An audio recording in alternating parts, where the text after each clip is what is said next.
I sat at the corner table of the Riverside Bistro, watching sunlight dance across the water while my parents ordered their third round of mimosas.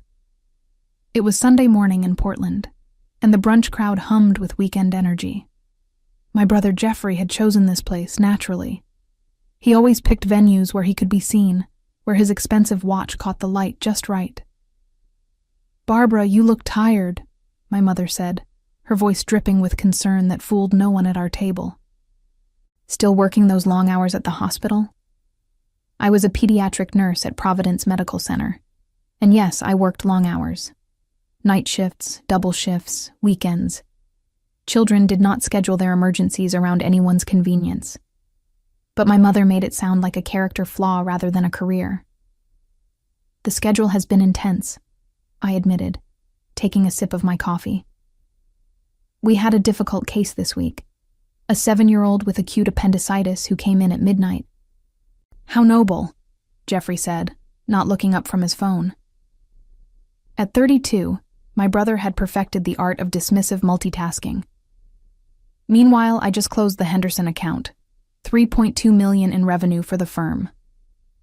My father beamed. "That's my boy. Partners before 40. I guarantee it." Jeffrey worked at a commercial real estate firm downtown. He wore suits that cost more than my monthly rent and drove a car that could have paid off my nursing school loans twice over. Our parents had helped him with his MBA, his first apartment, his investment portfolio. They called it supporting ambition. When I had asked for help with my nursing certification fees 6 years ago, they had suggested I learn to budget better. $3.2 million, my mother repeated, reaching over to squeeze Jeffrey's hand.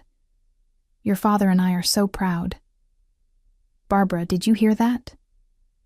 "I heard," I said evenly. "Congratulations, Jeffrey." "Thanks," he said, finally glancing up. His smile was sharp. "How much do nurses make these days? 50,000?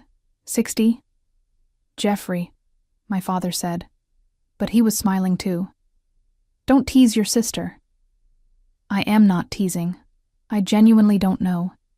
It just seems like a lot of work for—" He trailed off, shrugging. "For what I earned," he meant. "For what I was worth." The waiter brought our food, and I focused on my omelet while my family discussed Jeffrey's latest triumph. Apparently, the Henderson account was just the beginning. He had 3 more prospects lined up, each one more lucrative than the last. My parents hung on every word. "Oh, before I forget," my mother said, pulling out her phone.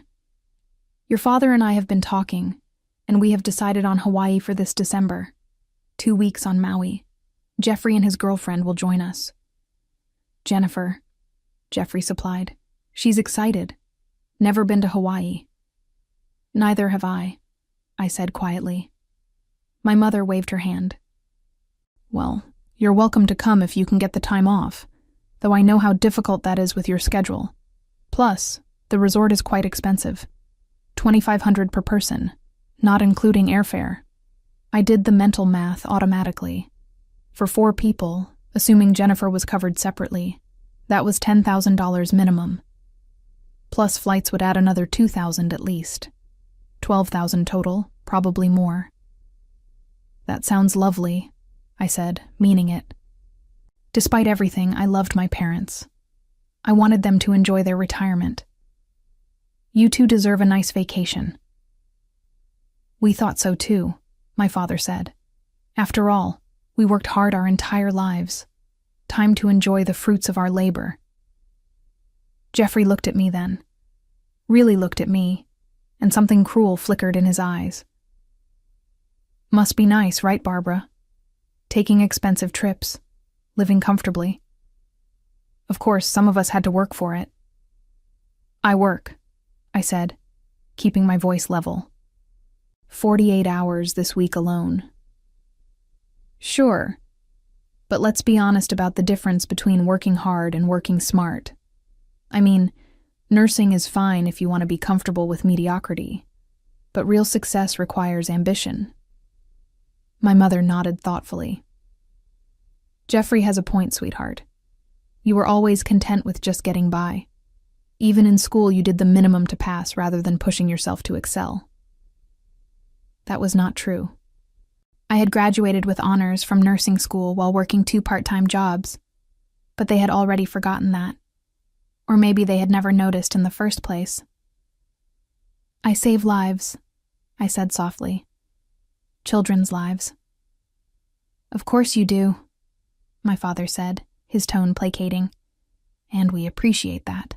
Society needs nurses. We just wish you had aimed a little higher, that's all.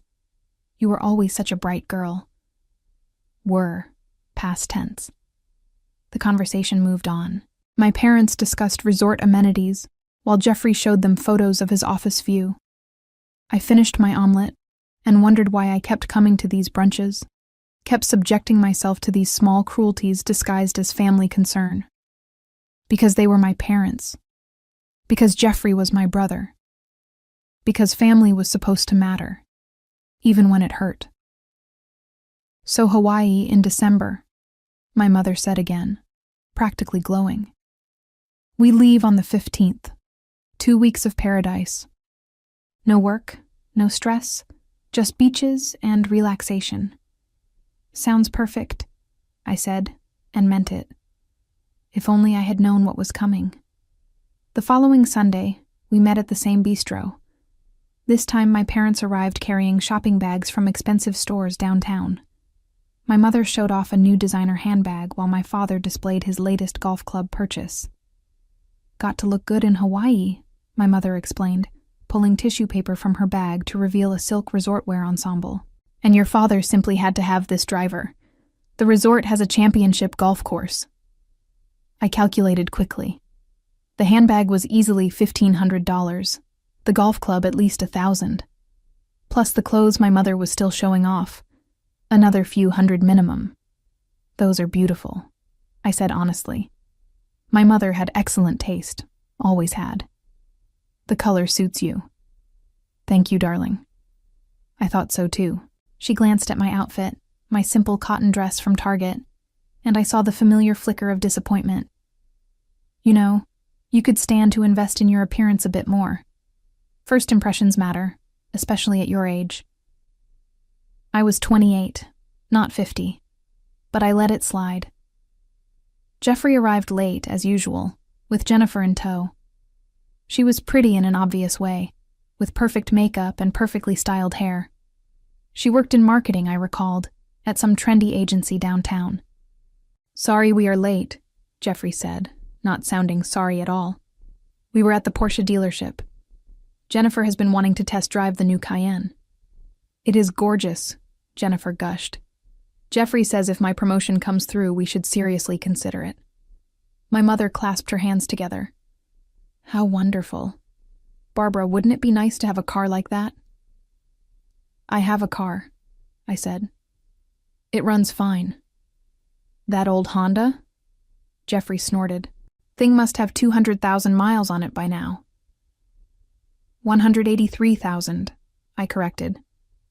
And yes, it runs perfectly. I take good care of it.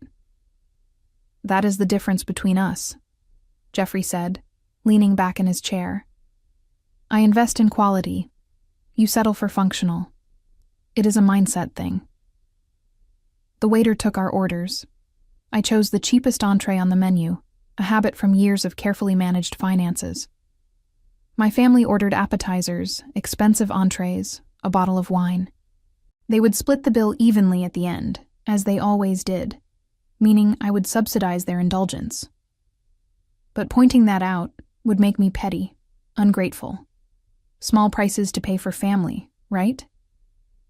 So, Barbara, my father said once the wine arrived, your mother and I have been discussing something, and we wanted to run it by you. I waited, sensing the shift in atmosphere. Jennifer suddenly became very interested in her phone. Jeffrey smirked into his wineglass. The Hawaii trip, my mother began. As we mentioned, it is quite expensive, and your father and I are retired, living on a fixed income. This was technically true, though their fixed income included his substantial pension, her investments, and the rental property they owned in Vancouver. They were hardly struggling. We were wondering, my father continued, if you might want to contribute to the trip, as a gift to your parents. I blinked. Contribute how much? Well, the whole thing comes to about $12,000, my mother said. We thought if you could cover it, as a thank you for everything we have done for you over the years, it would be a lovely gesture. $12,000. That was 4 months of my rent. That was nearly a quarter of my annual take-home pay after taxes. That was the down payment I had been saving for 3 years, hoping to eventually buy a small condo. That is a lot of money, I said slowly. We raised you for 18 years, my father said, his tone hardening slightly. Fed you, clothed you, put a roof over your head. Surely you can manage this one thing. Jeffrey is contributing, my mother added. He is paying for Jennifer's portion. See how he takes care of family? Of course he was. Jeffrey made 6 times what I made. $12,000 was pocket change to him. I need to think about it, I said. The table went silent. Jennifer shifted uncomfortably. Jeffrey's smirk widened. Think about it? My mother repeated, her voice cold. We are asking for one gesture of gratitude, Barbara. One acknowledgement of everything we have sacrificed for you. I work 48-hour weeks, I said, feeling heat rise in my chest. I save children's lives. I think I have made something of myself. You are a nurse, Jeffrey said flatly. You are service-level staff. Let's not pretend you are performing miracles here. That is enough, my father said. But he was looking at me, not Jeffrey. Your brother is simply pointing out that there are levels to success. And frankly, Barbara, you have always been content at the lower levels. The words landed like physical blows. Lower levels. As if measuring blood pressure and administering medications and holding a terrified child's hand during a procedure meant nothing. As if the night I had helped resuscitate a 3-year-old and brought him back from the edge of death was somehow less valuable than Jeffrey's real estate deals. I will think about it, I repeated, my voice barely steady. Fine, my mother said, snapping her napkin onto the table. Think about it. But we need an answer by Friday. The final payment is due, and we need to know if you are going to step up or if we will need to scale back our plans.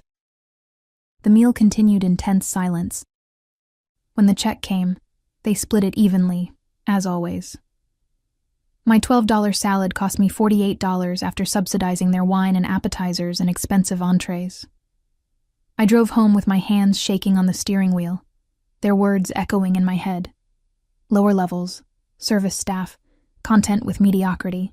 I had spent the last 6 years dedicated to healing children, to providing comfort during their most frightening moments, to being the steady hand that parents trusted with their most precious treasures, and to my family, I was useless. That night, I sat in my small apartment and stared at my bank account. 3 years of careful saving had brought my down payment fund to $13,000.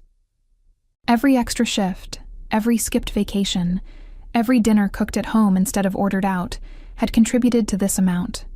If I gave them $12,000, I would be back to square one, renting forever, never building equity, never having the security of ownership.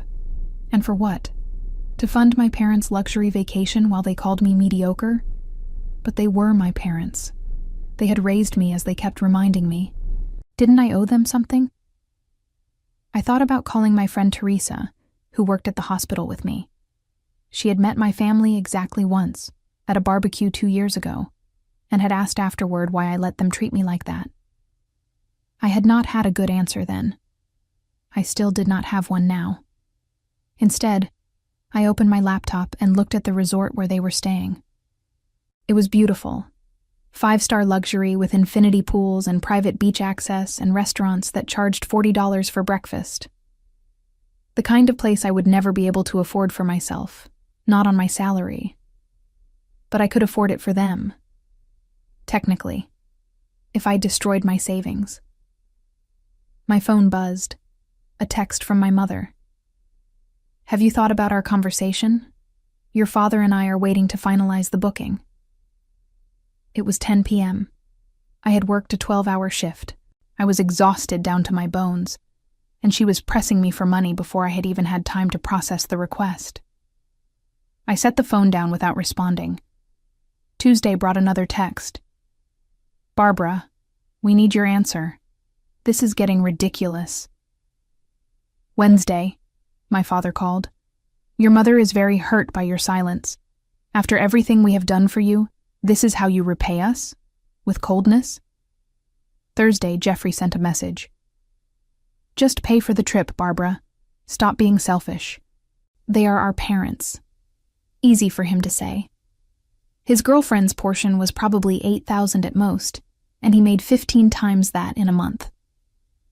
Friday morning, I woke up to find 7 missed calls and a string of texts.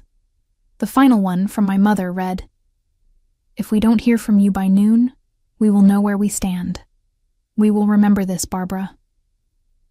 I arrived at work feeling hollowed out. The pediatric ward was busy, as always. A 6-year-old named Trevor had been admitted overnight with pneumonia. His mother sat by his bedside, red-eyed and terrified, holding his small hand. "Is he going to be okay?" she asked me as I checked his vitals. "He is responding well to the antibiotics," I assured her. "His oxygen levels are improving. We will keep him for observation, but I think he will pull through just fine." She started crying. "Thank you. Thank you so much. You have been so kind to us."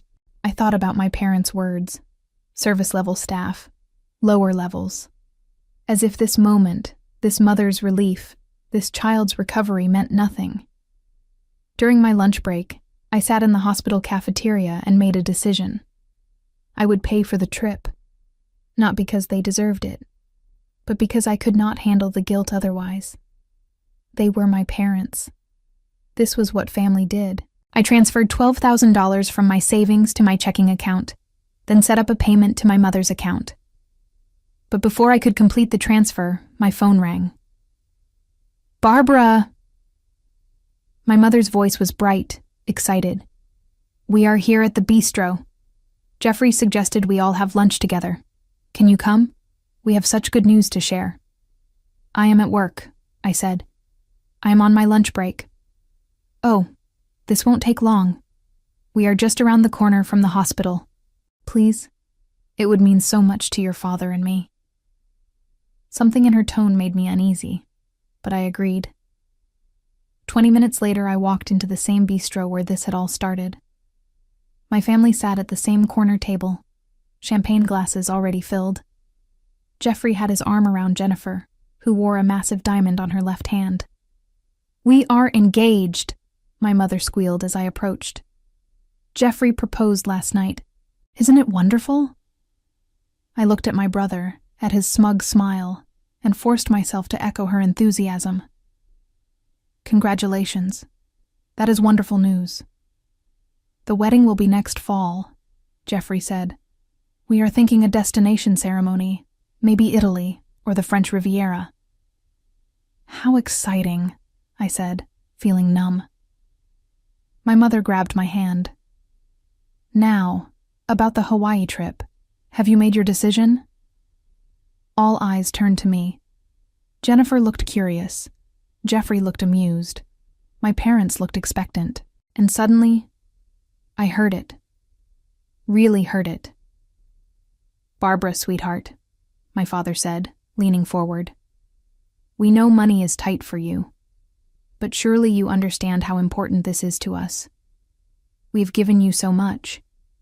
Don't you think it is time to give back?" "I have been thinking about that," I said slowly, "about how much you have given me." "Good," my mother said, smiling. "So you will transfer the money today?" "Actually," I said, "I had a question first, about all that you have given me." Jeffrey snorted. "Here we go." "You paid for Jeffrey's MBA," I said, keeping my voice calm. "That was what, $80,000? My father waved his hand. "An investment in his future. You gave him $20,000 for a down payment on his first condo." "He needed help getting started," my mother said. You co-signed his car lease. You paid for his professional wardrobe. You gave him seed money for investments. I looked at them steadily. How much total would you say you have given Jeffrey over the years? That is different, my father said, his voice cooling. Jeffrey has always been driven, always had ambition. We were supporting his potential. And what did you give me? Silence. For nursing school, I continued. I asked for $5,000 to help with certification fees. You said no. You told me to budget better, to work more hours, to figure it out. You did figure it out, my mother said. See? It built character. So Jeffrey's potential deserved 6 figures of support, but my character needed to be built through struggle? Barbara, Jeffrey said, his voice hard. Don't do this. Don't make this ugly. But I was already reaching for my phone, opening my banking app, finding the $12,000 transfer I had set up but not yet completed. My finger hovered over the cancel button. What are you doing? My mother asked, leaning forward to see my phone screen. Just checking something, I said, staring at the pending transfer. $12,000. My entire savings. 3 years of sacrifice reduced to a number on a screen. Well, hurry up, Jeffrey said. Some of us have actual jobs to get back to. The waiter appeared with another round of champagne. My father raised his glass. To family, he said, and to Barbara finally stepping up. They all drank. I set my phone face down on the table. Actually, I said, I wanted to ask you all something. When you think about me, about my life, what do you see? My mother frowned. What kind of question is that? A genuine one. What do you see when you look at me? Jeffrey rolled his eyes. We see a nurse. We see someone who works hard but never quite figured out how to translate that into real success. Why? Because I want to understand something, I said. I want to understand how I went from being your daughter to being your disappointment. You are not a disappointment, my father said, but his voice lacked conviction.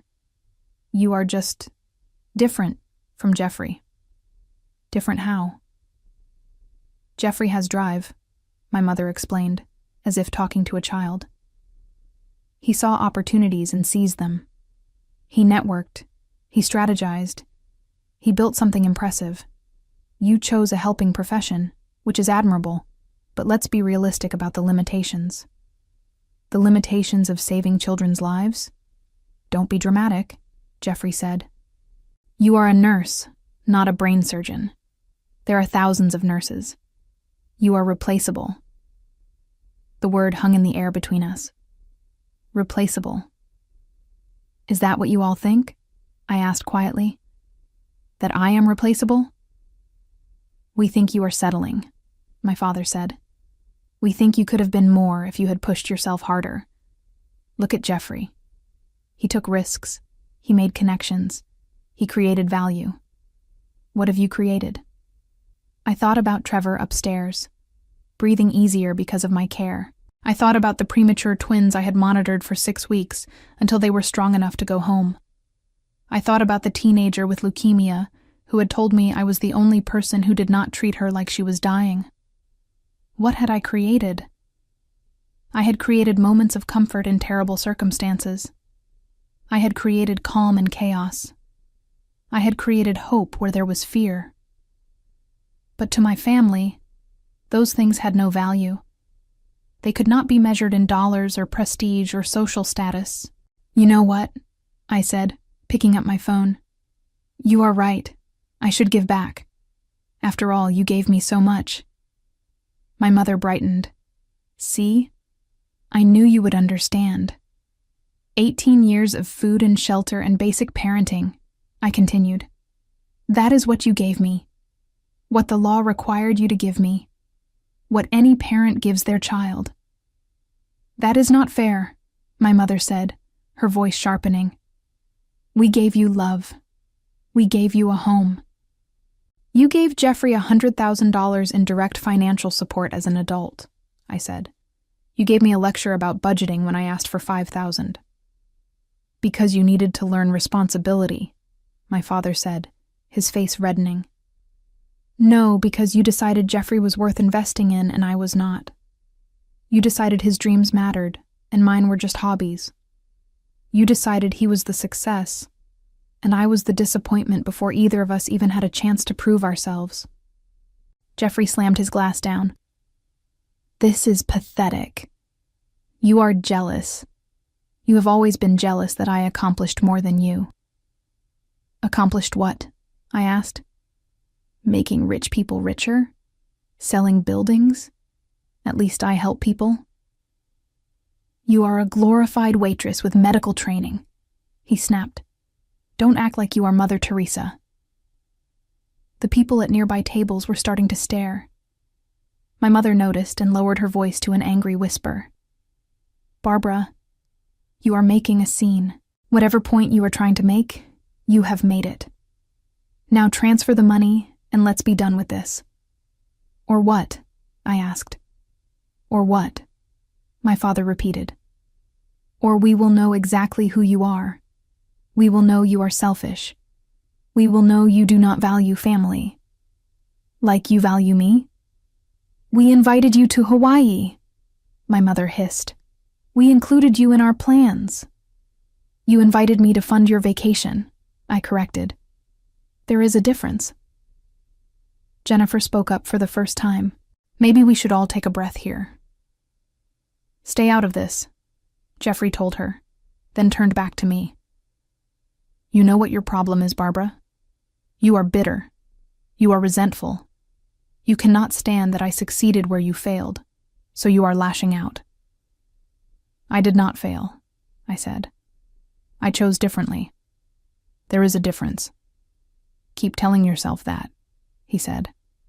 Meanwhile, the rest of us will be in Hawaii, enjoying the vacation you were too petty to fund. My mother's face crumpled. How does it feel, Barbara?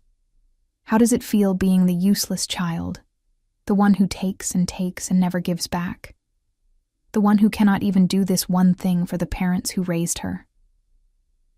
The words were designed to wound, and they did. But beneath the hurt, something else rose up, something sharp and clear and absolutely done with this. I looked at my phone again. The pending transfer glowed on the screen. You want to know how it feels? I asked. Being the useless child? We are waiting, my father said coldly. It feels like freedom, I said, and canceled the transfer. The change in the air was immediate. My mother gasped. Jeffrey froze mid-reach for his champagne. My father's face went from red to purple. What did you just do? My mother whispered. I canceled the transfer, I said calmly. You are not getting my money. You cannot be serious, Jeffrey said. You cannot be that petty. Watch me. I stood up, gathering my purse. You wanted to know what I created? I created boundaries, starting now. Sit down, my father commanded. We are not finished discussing this. Yes, we are. I'm going back to work, where apparently I am just a replaceable service worker. Funny how replaceable people still have to show up and do the job, though. Funny how the whole system would collapse without us. Barbara, my mother said, tears streaming down her face now. Please, you are being cruel. I am being honest. There is a difference. The trip is in 2 weeks, she cried. What are we supposed to do? I don't know, I said. Maybe scale back your plans. Maybe stay at a cheaper resort. Maybe ask Jeffrey to contribute more since he is the valuable child. This is insane, Jeffrey said, standing now too. You are throwing away your family over $12,000? No, I said. You threw me away the moment you decided I wasn't worth the same investment as you. I am just accepting reality. I walked toward the exit. Behind me, I heard my mother sobbing, my father shouting, Jeffrey cursing. The other diners watched with undisguised interest. I did not care. In the parking lot, I sat in my old Honda with its 183,000 miles, and I shook. Not from fear or regret, but from the sheer relief of finally saying no. My phone started ringing immediately. My mother, then my father, then Jeffrey. I silenced it and drove back to the hospital. Trevor was awake when I returned to the ward, his color better, his breathing easier. His mother smiled when she saw me. "Thank you for everything," she said. "The doctor says he can go home tomorrow." "That is wonderful news," I said, and meant it. This was my value, this moment, this child's recovery, this mother's relief. My phone buzzed again. Another call from my family. I declined it and got back to work. The weekend brought a barrage of messages. Voicemails from my mother, alternating between crying and anger. Texts from my father, accusing me of selfishness and ingratitude. A long email from Jeffrey explaining in detail how I had ruined everything and why I was a terrible person. I deleted them all. Sunday night, Teresa called. "So I heard through the grapevine that you finally told your family off. Please tell me the rumors are true." "How did you hear?" I asked. "My cousin was at that bistro. She said it was the most dramatic thing she had seen outside of reality television. She sent me a text saying, 'Your friend Barbara just destroyed her family at brunch.'" "Great," I muttered. "That is not mortifying at all." "Are you kidding? It is amazing. I have been waiting years for you to stand up to those people. What happened?" I told her everything. The trip, the expectation, the words at the table. When I finished, Teresa was silent for a long moment. "I am proud of you," she finally said. "That took guts." "It took anger," I corrected. "I am not sure it was the right thing." "Barbara, they literally called you useless, to your face, at a public restaurant. What else were you supposed to do?" "They are my family." "So what? Family does not get a free pass to be abusive, and yes, before you argue, that was abuse. Emotional abuse. You know it was." I did know. I had known for years, but had convinced myself it was just their way, just how they showed love. But love did not look like this. Love did not measure worth in dollar signs. "What if I am wrong?" I asked. "What if I am being selfish?" "Then be selfish," Teresa said firmly. "You have spent 28 years putting them first. Maybe it is time to put yourself first for once." We talked for another hour. By the time we hung up, I felt steadier. Monday at work brought a surprise visitor. Jennifer showed up during my afternoon break, looking uncomfortable in the hospital waiting area. "Can we talk?" she asked. We went to the cafeteria. She bought coffee for both of us, which felt like a peace offering. "I wanted to apologize," she said, "for what happened at the bistro. That got ugly." "It did," I agreed. "For what it is worth, I think you were right. About most of it, anyway." I raised my eyebrows. "Most of it?" She wrapped her hands around her coffee cup. "I have been with Jeffrey for 2 years. In that time, I have heard probably 100 comments about you. How you wasted your potential. How you chose wrong. How you will never amount to much. And honestly, I just went along with it because I did not know you well enough to question the narrative. And now I realize I am engaged to someone who thinks success is the only measure of worth, who treats his sister like garbage because she makes less money than he does, who genuinely believes some people are just better than others. That is who you are marrying," I pointed out. "I know," she sighed.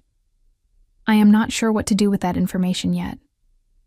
But I wanted you to know that what they said to you was wrong, objectively wrong, and I should have said something at the time." "Thank you," I said, meaning it. "That actually helps." "The trip got canceled, by the way," she added. "Not scaled back, canceled entirely. Your parents do not have the $12,000. They assumed you would pay, So they did not save it themselves. Jeffrey offered to cover it, but your father refused. Pride, I think. Or stubbornness. Maybe both. I absorbed this. They had been so certain I would cave that they had not even prepared a backup plan. How is Jeffrey handling it? I asked. Badly. He thinks you owe them an apology. He is talking about cutting you out of family events unless you apologize and pay for a replacement trip. Of course he is. Jennifer stood to leave, then paused. Can I ask you something? Why did you become a nurse? The question caught me off guard. Because I wanted to help people. Because when I was 16, my best friend's little sister died of leukemia, and the nurses at the hospital were the only people who made that nightmare bearable. I wanted to be that for someone else. That is a good reason, Jennifer said softly. Better than Jeffrey's reason for real estate, which is basically just money. After she left, I sat alone with my coffee and thought about that conversation. It was the first time anyone in my family's orbit had suggested I might have made the right choice. That night, my mother called.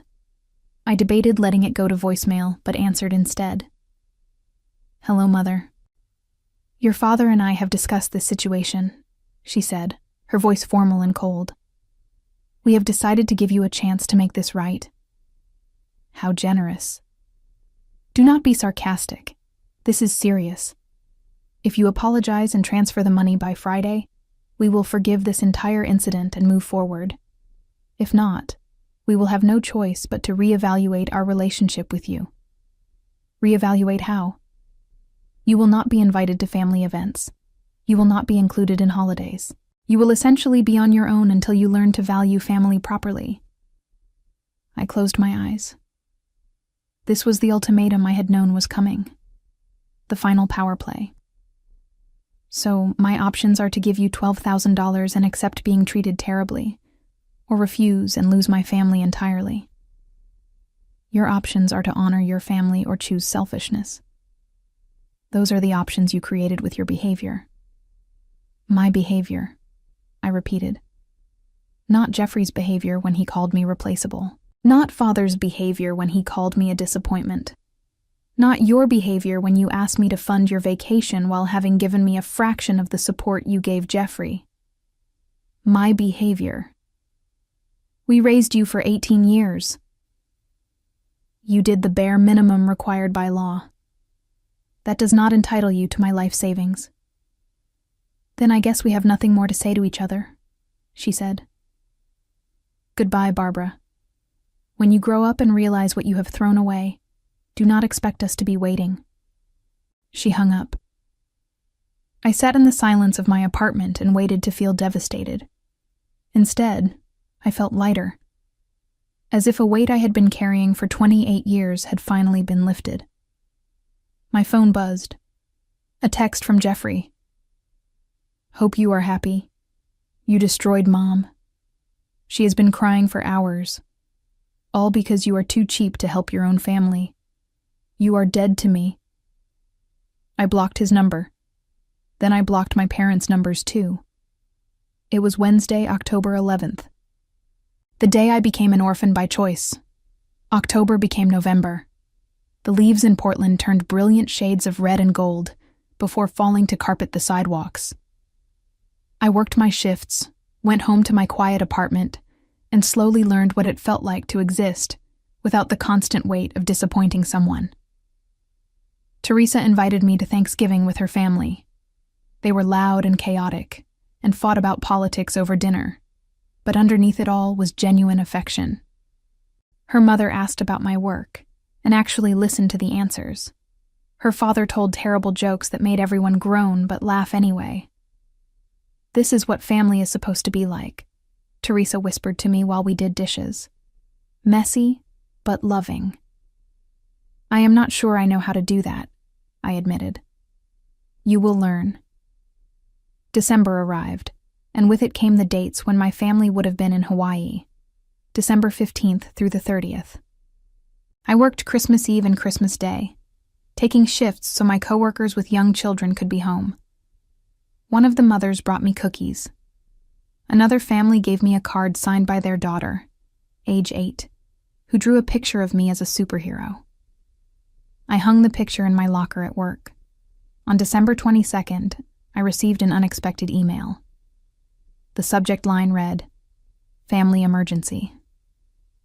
I almost deleted it without reading, assuming it was another manipulation, but something made me open it. It was from my Uncle Robert, my father's brother. I had not spoken to him in years. He lived in Seattle and rarely came to family gatherings. "Barbara," the email read, "I heard about what happened with your parents and Jeffrey. Your mother called me crying about how you ruined their vacation. I asked her to explain, and let me just say, I am on your side. What they asked of you was unreasonable and unfair. I have watched them treat you as less than for years, and I am sorry I never said anything. If you ever need anything, call me. You deserve better than how they have treated you." I stared at the screen for a long time before responding with a simple, "Thank you." His reply came within minutes. "Mean it. Stay strong." It was the validation I had not known I needed. Someone from my family, someone who had witnessed the dynamics, was saying I was not crazy. I was not wrong. I was not the problem. January brought a new year, and with it, unexpected peace. I started therapy, using some of the money I had saved by not funding the Hawaii trip. My therapist helped me understand that what I had experienced was not just casual favoritism, but a pattern of emotional neglect and gaslighting. "Your family created a narrative where Jeffrey could do no wrong and you could do no right," she explained. "And they reinforced that narrative so consistently that you internalized it. You started believing you were less than." "I am a nurse," I said. "I save lives." Why was that not enough? Because they measured worth by income and status, not by contribution. And in that value system, you would always lose. The system was rigged from the start. Understanding this did not erase the pain, but it helped. It helped me see that I had not failed them. They had failed me. February brought another surprise.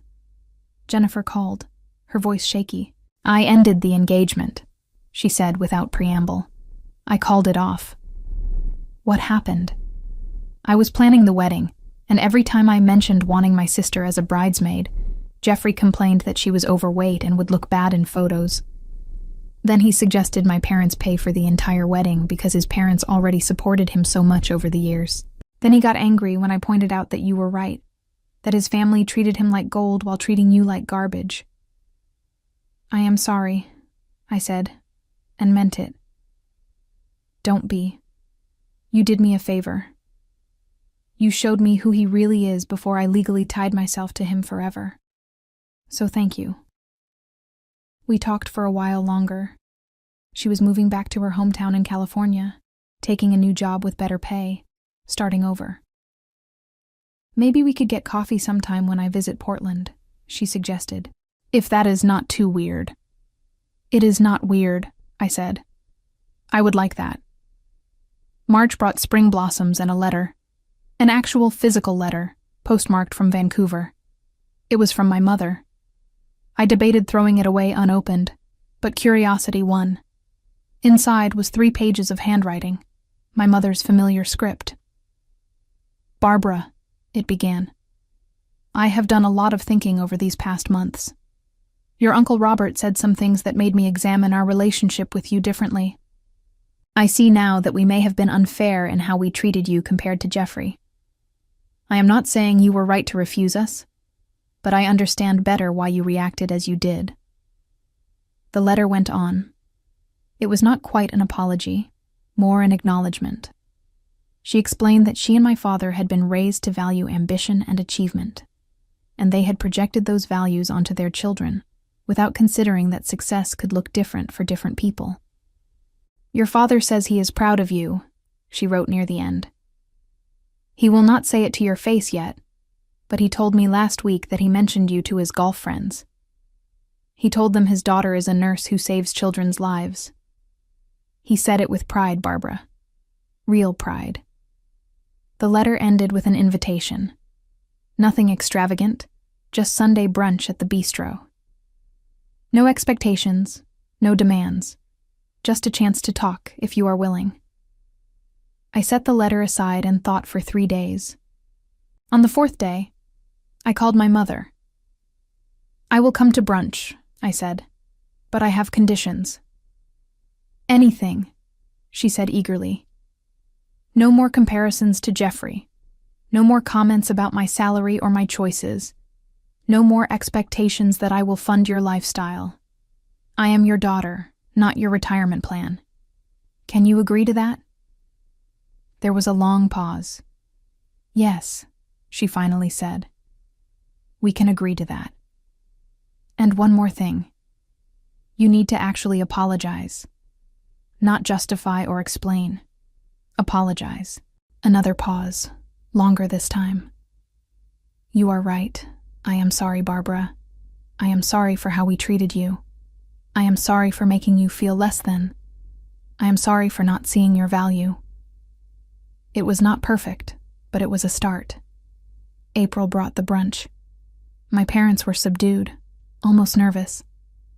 Jeffrey was not there, which my mother explained was his choice. "He is still angry," she said. "Give him time." "Or don't," I said. "I am okay either way." We talked carefully, like strangers learning to be friends.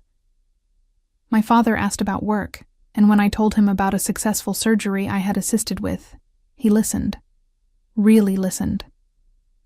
"That sounds difficult," he said. "You must be very good at what you do." It was not the sweeping apology I might have wanted, but it was acknowledgement. It was a beginning. May arrived with unseasonable warmth, and with it came the real reckoning. Not the public confrontation at the bistro or the months of silence, but something quieter and more devastating for my parents. My Uncle Robert called me on a Tuesday evening. "Barbara, I need to tell you something, and you are not going to like it." "What happened?" "Your parents are in financial trouble. Serious trouble." I sat down hard on my couch. "What kind of trouble?" "The kind where they have been living beyond their means for years, and it is finally catching up with them. That Hawaii trip? They could not afford it even with your contribution. They had planned to put half on credit cards. But father has his pension. Mother has her investments." "Had," Robert corrected gently. "She had investments. They cashed most of them out 2 years ago to help Jeffrey with his condo purchase. And your father's pension is solid, but they have been spending like he makes twice what he actually does." The pieces clicked into place. The designer handbags, the golf clubs, the expensive dinners, the constant displays of wealth and status. "They are broke," I said flatly. "Getting there. They have maybe 6 months before they have to make some serious changes. Sell the house, probably. Move somewhere cheaper." "Does Jeffrey know?" "If he does, he has not offered to help, which is rich considering how much they have given him over the years." After we hung up, I sat in the growing darkness and processed this. My parents had been days away from financial disaster while demanding I fund their luxury vacation. They had called me useless while drowning in debt from supporting my brother's lifestyle. The irony was breathtaking. June brought confirmation. My mother called, her voice thin with stress. "Barbara, I need to talk to you about something." "I heard," I said. "Uncle Robert told me." She made a small sound, almost a whimper. "We did not want you to know. It is embarrassing." "What did you think would happen?" I asked, not unkindly. "You gave Jeffrey over $100,000. You spent money you did not have trying to look successful. Did you think it would just work out somehow?" "We thought Jeffrey would help us," she admitted. "When the time came, we invested in his future, and we thought he would take care of us later." "And has he?" Silence. "Mother, has Jeffrey offered to help?" "He says he has his own expenses now. He has to rebuild his savings after the engagement ended. He says we need to learn to manage our money better. The exact words they had said to me when I had asked for $5,000 for nursing school. I see, I said. Barbara, I am not calling to ask for money. I just wanted you to know. We are selling the house. We found a small condo in Vancouver that we can afford. We will be fine. Will you? We will adjust. We always do. She sounded so defeated, so small. The mother who had always been larger than life, always perfectly dressed and perfectly confident, reduced to this. I should have felt triumphant. This was karma, justice, proof that I had been right all along. Instead, I just felt sad. Do you need help with the move? I asked. No, thank you, but no. We made this mess. We will clean it up. July brought the move. I did not help, respecting their wishes, but I sent a card with a gift certificate to a local restaurant. Nothing extravagant, just enough for a nice dinner in their new place. My mother called when she received it. You did not have to do this. I know. After everything we put you through. Mother, I said gently, I am not doing this to be superior or to prove a point. I am doing it because you are my parents, and I love you, even when you hurt me. She cried then, really cried. I am so sorry, Barbara, for all of it, for making you feel worthless when you were doing something so valuable, for prioritizing Jeffrey, for everything. I know, I said. I forgive you. And I meant it. The anger had burned out months ago, leaving behind only understanding. They had been raised in a value system that measured worth by income and status, and they had never questioned it. They had genuinely believed they were helping Jeffrey more because he deserved it more. They had been wrong, but they had not been malicious, just misguided. We are proud of you, my mother said. Your father and I.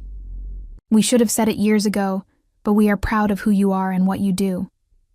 Thank you, I said. And this time, the words landed differently. This time, they felt real. August brought a surprise visit. Jeffrey showed up at my apartment on a Saturday morning, looking uncomfortable in jeans and a t-shirt instead of his usual suit. Can I come in? He asked. I let him in, made coffee, and waited. Jennifer told me what she said to you, he finally said. About calling off the engagement, about what I said about her sister. Okay. I have been an asshole to you, for years. Decades, really. Yes, you have. He flinched but nodded. I thought I was better than you because I made more money. I genuinely believed that. And then I watched Mom and Dad lose almost everything because they lived the same way, believing appearance mattered more than reality. And I realized I am just like them. Are you apologizing? I asked. I am trying to. I am not good at this. No, you are not. He almost smiled. I do not expect you to forgive me.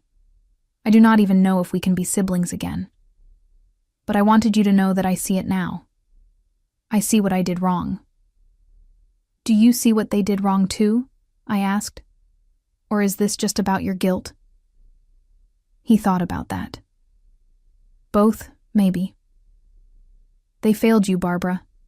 They failed you and I benefited from it, and I never questioned it. No, you didn't. We sat in silence for a while, drinking coffee. For what it is worth, he finally said, I am trying to be better. I started therapy. I am examining why I value the things I value. It is uncomfortable. Growth usually is. He left soon after. We did not hug or promise to rebuild our relationship, but it was a start. Maybe. September brought cooler weather and a new rhythm to my life. My parents settled into their condo in Vancouver, learning to live within their means. Jeffrey apparently continued therapy, though I heard this secondhand from Uncle Robert rather than directly. I did not track their lives closely anymore. I had my own life to live. Teresa and I took a weekend trip to the coast, staying in a cheap motel and eating fish and chips on the beach. We talked about everything and nothing, the way friends do. "You know what I have noticed about you?" she said as we watched the sunset. "You smile more now.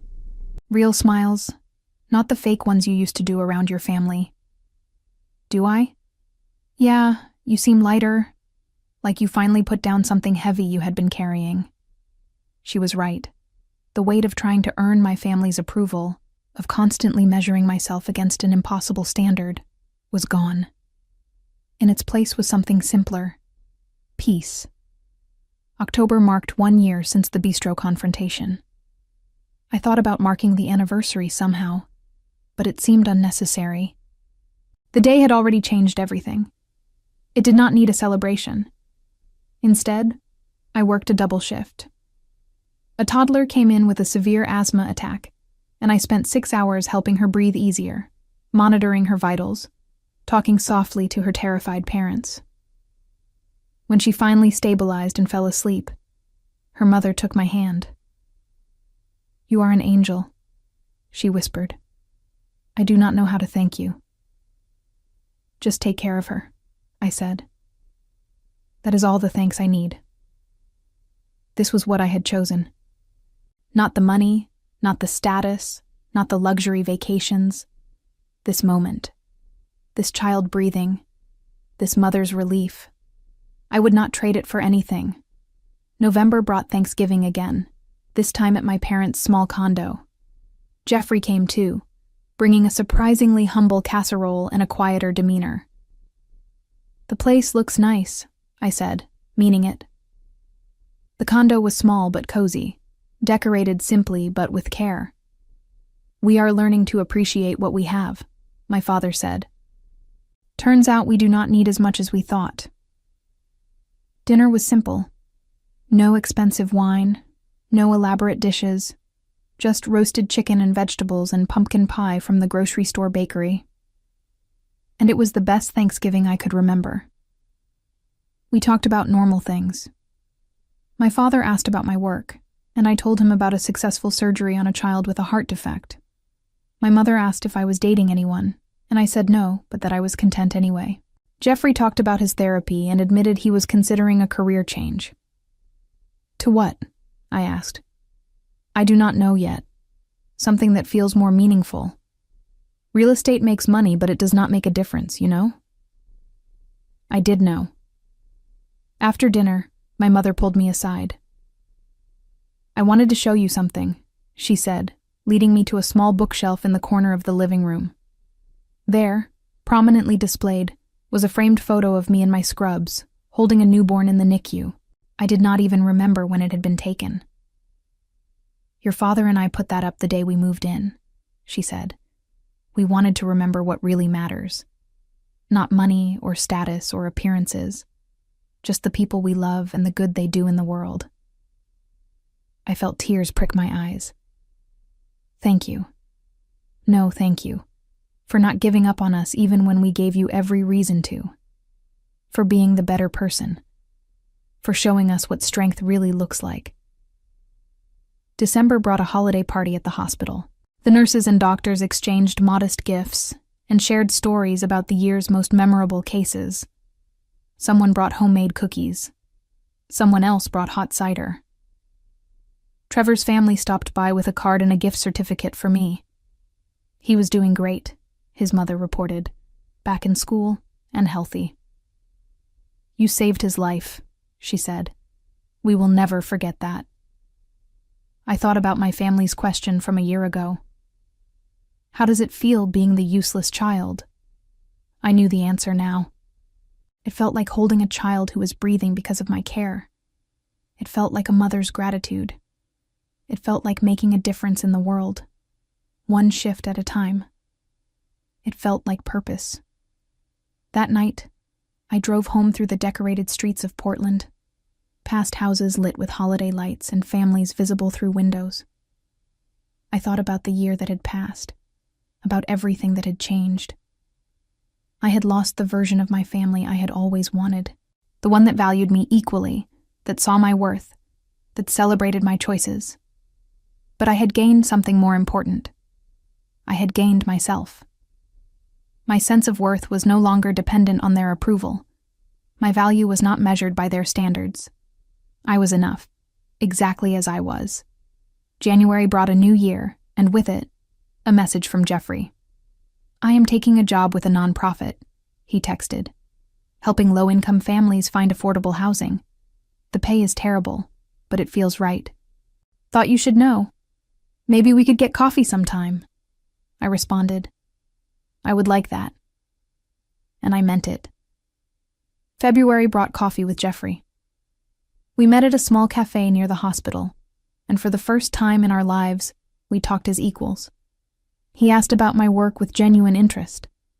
I asked about his new job. We did not discuss the past or offer elaborate apologies. We simply started fresh. "I am learning what you already knew," he said. "That there are more important things than money." "It took losing everything for them to see it," I said, "and almost losing everything for you." "Better late than never, right?" "Maybe," I said. "We will see." March brought spring again, and with it, a full circle moment. My parents invited me to brunch at the same bistro where everything had exploded a year and a half earlier. I almost said no. The memories of that place were still sharp, still painful. But then I thought about how much had changed since that day, how much I had changed. So I said yes. We met on a Sunday morning, the three of us. Jeffrey was working and sent his regrets. The bistro was as lovely as I remembered, sunlight streaming through the windows and sparkling on the river. My parents looked different. Older, certainly, but also softer somehow.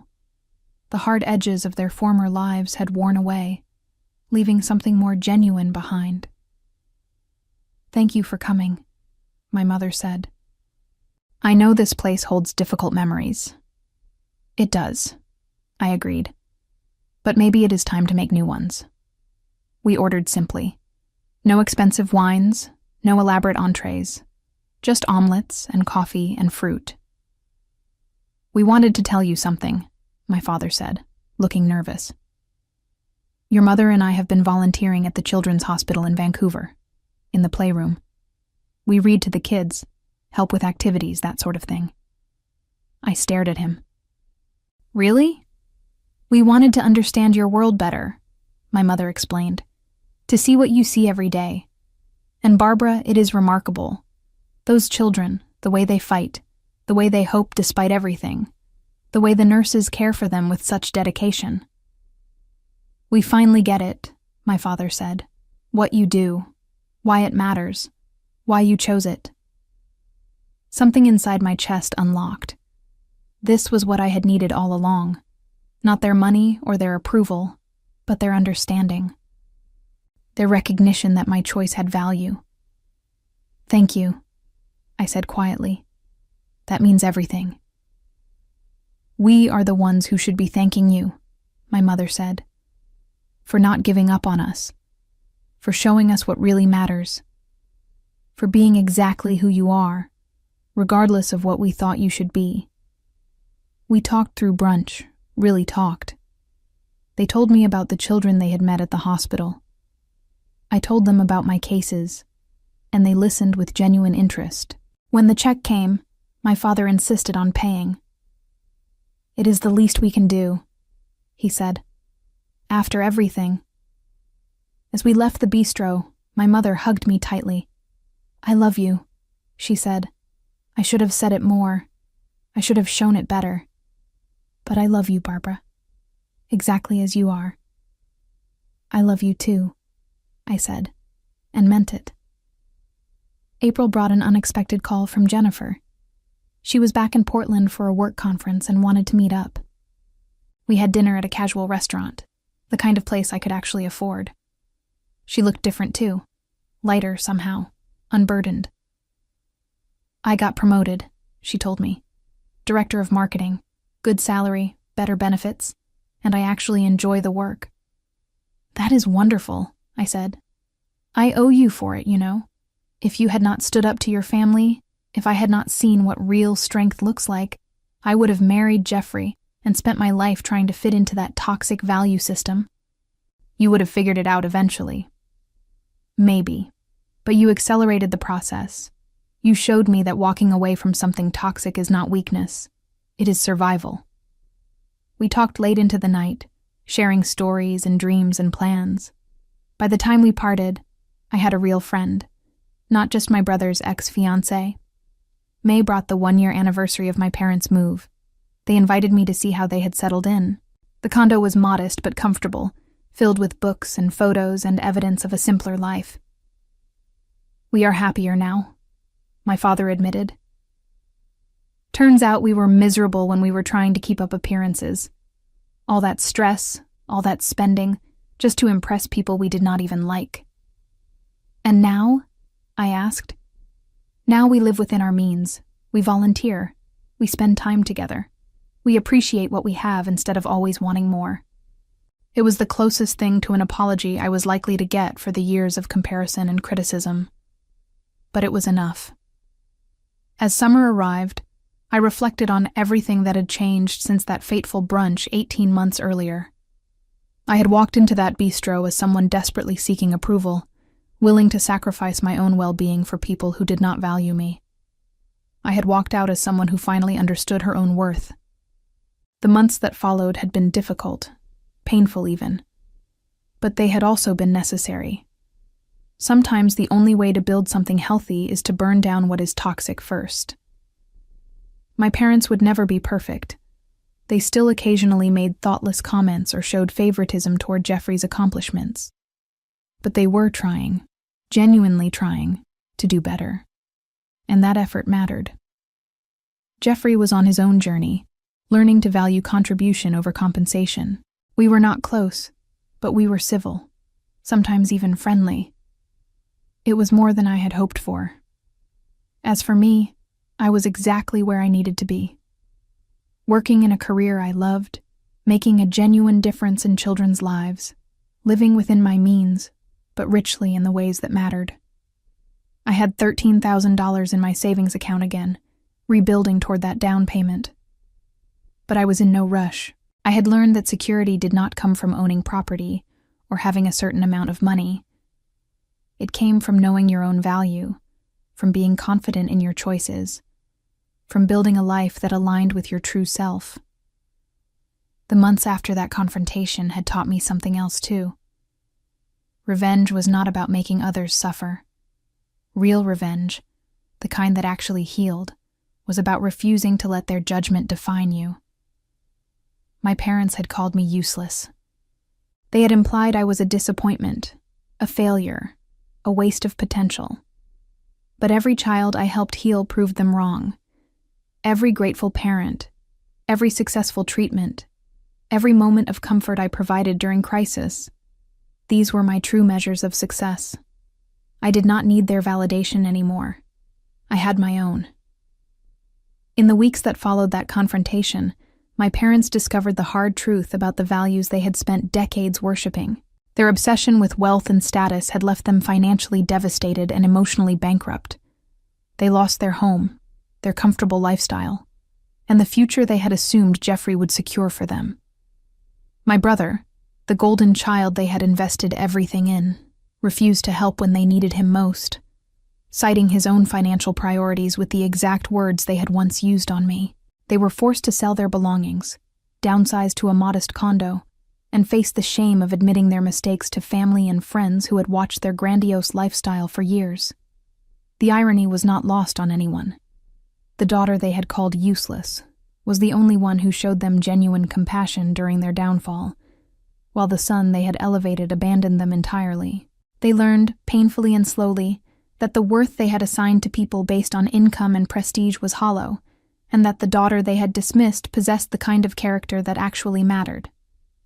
Looking back, I realized that the moment I canceled that transfer was not just about refusing to fund a vacation. It was about reclaiming my life, my worth, my future. The The revenge I had taken was not cruel or vindictive. It was simply the act of valuing myself as much as I valued others, of drawing boundaries where there had been none, of choosing my own well-being over their comfort. And in doing so, I had not destroyed my family. I had saved myself, and eventually given them the chance to save themselves too.